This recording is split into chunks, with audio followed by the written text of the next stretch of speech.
Never. Never, ever.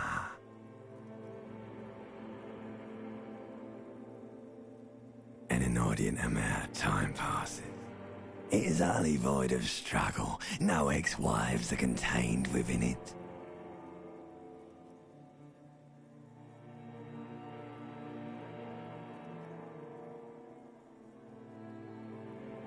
You got it, sweet brother.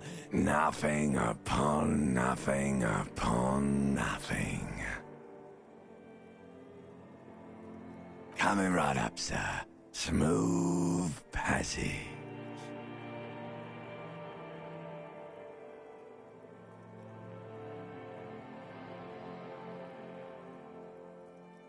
All right. Nothing town to fuck all borough.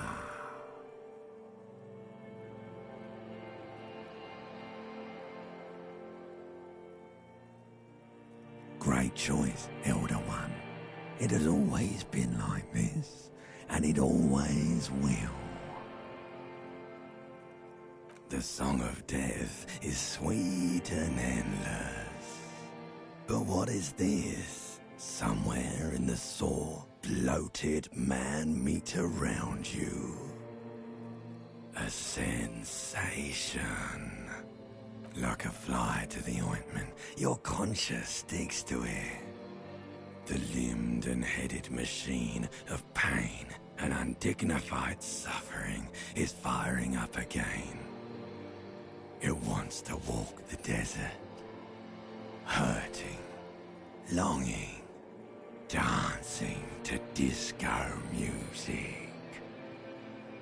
The stench of liquor rises from your mouth, and with it, an ungodly headache. A fiery streak penetrates your skull, trying to force your eyes open. It's a sound, a clarion call from hell. Somehow, you know what it is. A Caprice Canena motor carriage.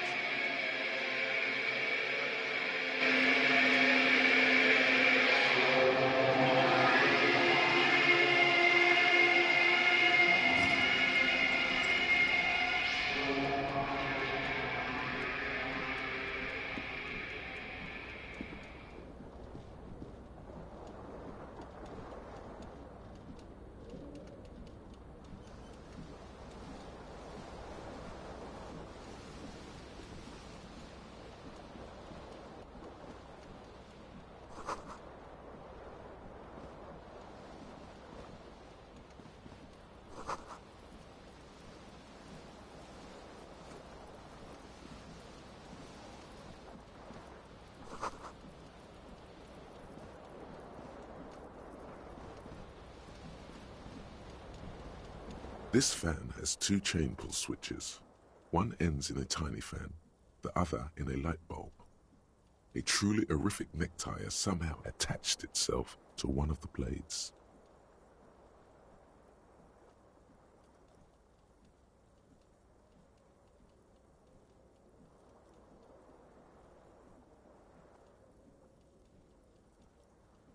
The blades come squeaking to a halt.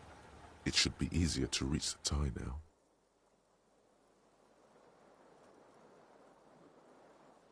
A terrible mistake. Turn the lights off immediately. You can practically feel the photons burning a hole. The lights are off. You swoop up and catch the tie. Snap. It's released from the blade. What you have in your hand is a truly hideous necktie with 4 or 5 different patterns. The knot reminds you of a noose. The switch must be broken because nothing.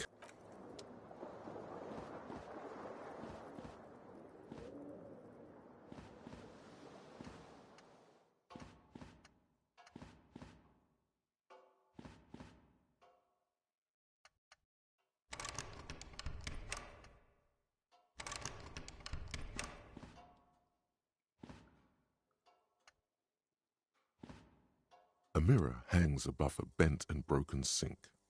In a fierce discharge, someone has ripped half the faucet off. Was this not the same Eno that founds empires and lays waste to cities, virile, uncaring towards the little things? Probably not, no. Hot water sprays from the faucet's base, and steam covers the mirror. You cannot see yourself, just the vague impression of a man. Suddenly, you realize you have no memory of the face that awaits you there, underneath the soft vapor. As you slowly reach your hand towards the surface of the mirror. Abort. You clearly have not thought this through. You won't like what you see there, and you will never unbecome it.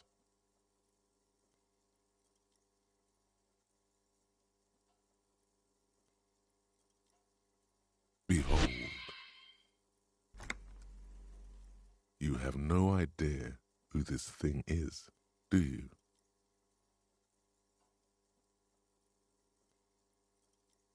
Too late. You clearly have rigor mortis on your face.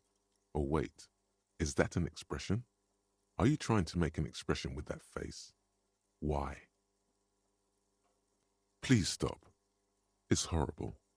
You're scaring yourself. Oh my God. You can't stop. It's like it's not even voluntary anymore. You have worn that grin into your face and now it won't come off. What does it even mean? What is the emotion you're trying to convey?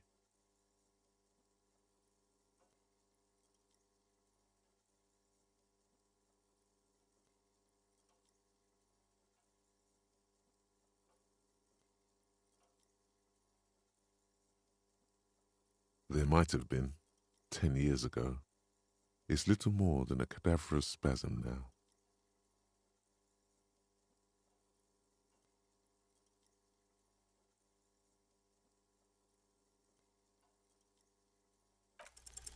Like the rest of you, it comes from a bad place somewhere in the past.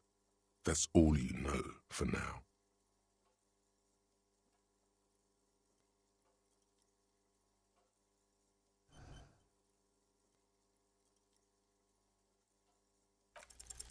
It's too late. Like an image on film. The expression belongs to your primary motor cortex. It would take a minor neurological miracle for you to cease producing it.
You hear a jingle.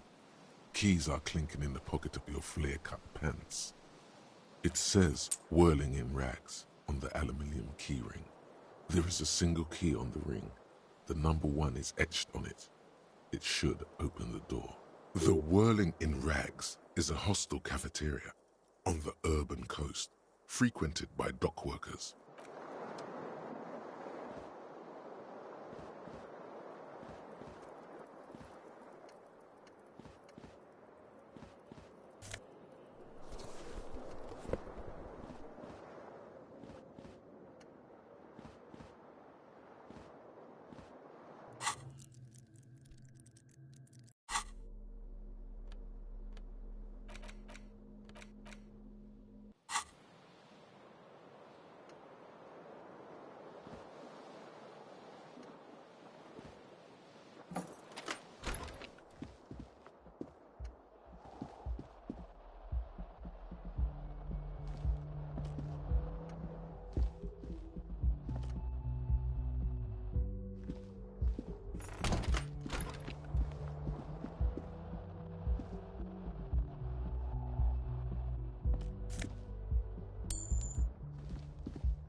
Hello, officer.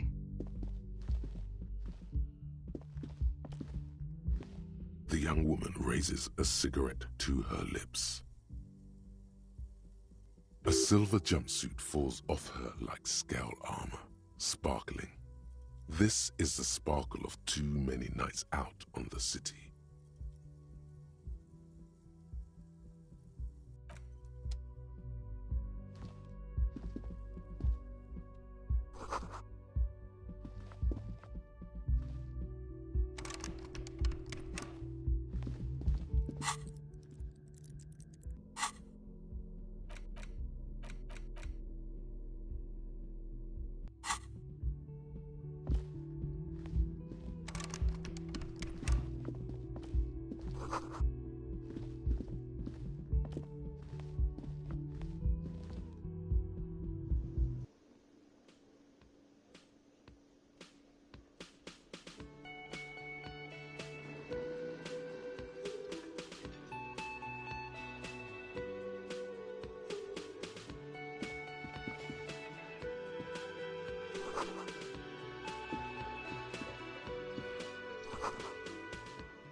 You should totally sing karaoke here, the first chance you get.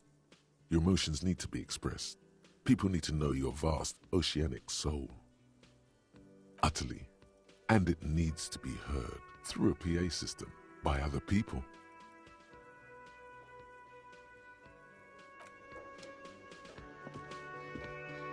A man in his late 20s stands behind the counter, inspecting a stuffed seabird. As you approach, he gives you a sideways glance, then looks down again. That was disdain in his eyes. Even now he's purposely ignoring you.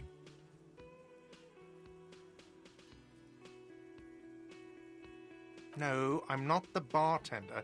I'm the cafeteria manager.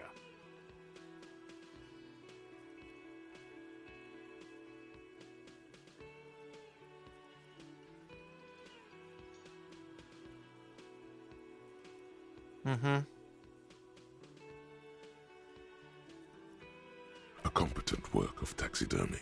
The white and brown seabird lies among piles of coasters and drying mugs. One of its wings broken. The man is trying to mend it. Looks like the bird was ripped off the shield that was used to mount it. This is the Great Skua. The seabird is the symbol for the discovery of the Insulindian Isola. The part of the world you are in right now. Something about it makes you feel bitter. Look, your buddy is over there. Why don't you go and talk to him, okay?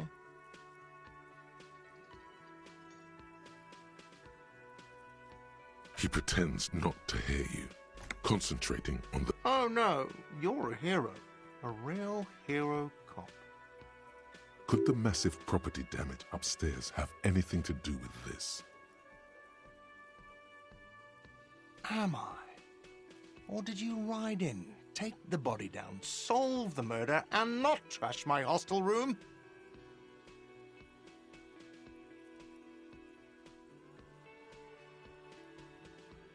No, you see, actually, you didn't. You haven't done anything even remotely useful since you got here.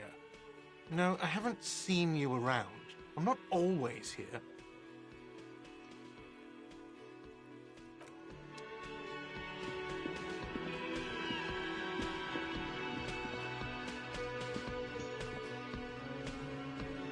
A bespectacled man in an orange bomber jacket is tapping his foot on the floor. Looks like he's waiting for someone. As you approach, he narrows his eyes and extends his hand in greeting. If an assault were launched on this building right now, if the windows came crashing down and the whole world descended upon you, this man would hurl himself in death's way to save you. You are sure of this, but why?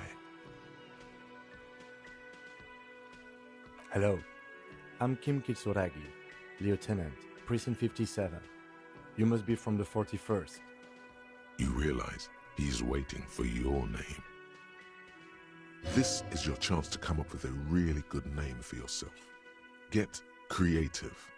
Conceptualize. Raphael Ambrosius Cousteau.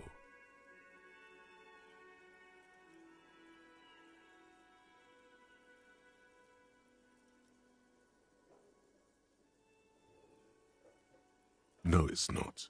Raphael Ambrosius Cousteau. Sounds solemn and historical. This is an opportunity to start your life anew as a classier person. Yes, well. Not for a moment does he believe that's your real name. He casts it aside as a peculiarity he doesn't understand.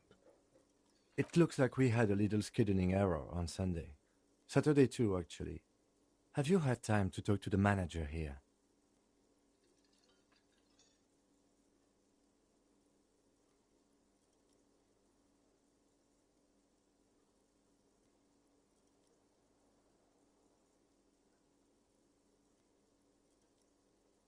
What he means is, he has been trying to meet up with you for 2 days, but you have been otherwise occupied.